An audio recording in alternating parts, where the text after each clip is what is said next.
The second beast, telling those who dwell on the earth to make an image to the beast who had the wound of the sword and has come to life. This image becomes the center of the false worship of the beast. When God raises the two witnesses from the dead and takes them to heaven in chapter 11, the false prophet probably answered that challenge, saying, I can give life too. And it was given to him to give breath to the image of the beast, so that the image of the beast would even speak and cause as many as do not worship the image of the beast to be killed. Not only will the image move, but it will speak. It will probably take more than animatronics, lifelike robots, and artificial intelligence to deceive the world. Note that it is the image which causes non-worshippers to be killed. The New Living Translation rendered verse 15 in this way. He was then permitted to give life to this statue so that it could speak. Then the statue of the beast commanded that anyone refusing to worship it must die. It is a decree to kill non-worshippers of the beast. Not that all believers would be killed, because some believers obviously survive the tribulation. Issuing a decree is not the same as its execution. And he causes all to be given a mark on their right hand or on their forehead, and he provides that no one will be able to buy or to sell except the one who has the mark, either the name of the beast or the number of his name, 666. To enforce the worship of the beast, the false prophet forces all men of every class of society to receive the mark of the beast on their right hand or on the forehead. Those without the mark cannot buy or sell, thus making life impossible without the mark. To receive the mark of the beast is tantamount to the worship of the beast. Anyone who accepts the mark of the beast will receive God's wrath and judgment.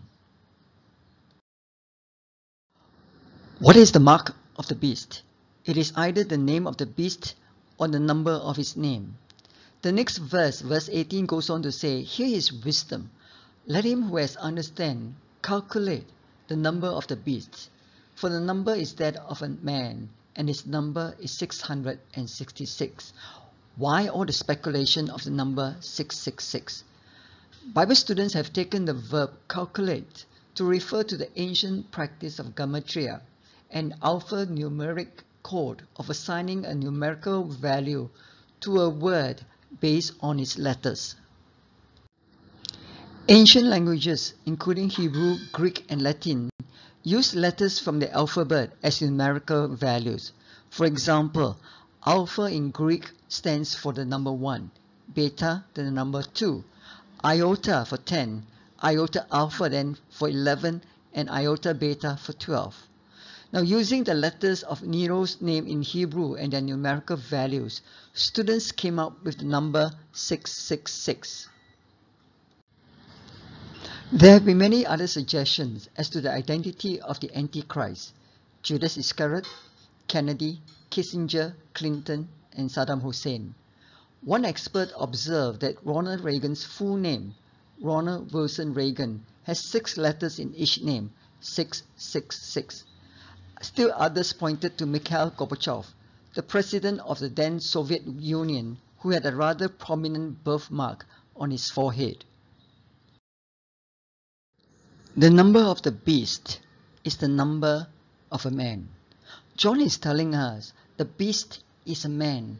He is not God. Do not worship him. 7 is the number for perfection. 666 is the number of a man, not of God. It is short of perfection of the triune God. The mark of the beast is an imitation of the seal on the foreheads of the 144,000. What is the seal on the foreheads of the 144,000? The 144,000 have the name of the Lamb and the name of the Father written on their foreheads. Chapter 14, verse 1. John is in fact saying, if you take the number of the beast on your right hand or on your forehead, you will have the number of a man, not of God. They are all imitations. the dragon and the two beasts mentioned in chapter 12 and 13 are a counterfeit of the divine Trinity. The dragon seeks worship that belongs only to God. The first beast, the beast out of the sea and later out of the abyss, seeks to rule the world, which is Jesus Christ's prerogative, his birthright, his entitlement. The second beast out of the land glorifies the first beast, which is a counterfeit of the Holy Spirit ministry of glorifying Christ. The second beast is called the false prophet in chapter 19 verse 20.